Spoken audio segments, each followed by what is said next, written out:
And its architecture.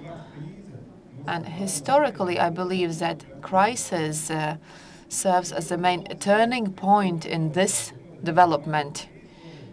So when we have this definition of the housing crisis, only then the city and the other institutions become active in this market, maybe with the exception of Soviet times.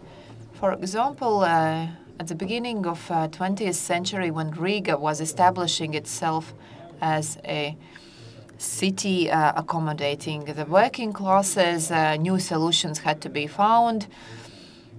Also, in the 20s of the previous century, we again had a housing crisis when the best examples from the Western world were taken over. Then, again, in the 30s, there was an economic crisis, and the customers could not purchase, could not rent these apartments, and then again, certain solutions had to be found. During the Soviet times, there was yet another crisis in the 50s, when the consequences of the war had to be eliminated, including building of new buildings in the areas that were destroyed during the war. And slightly later, because of the industrialization,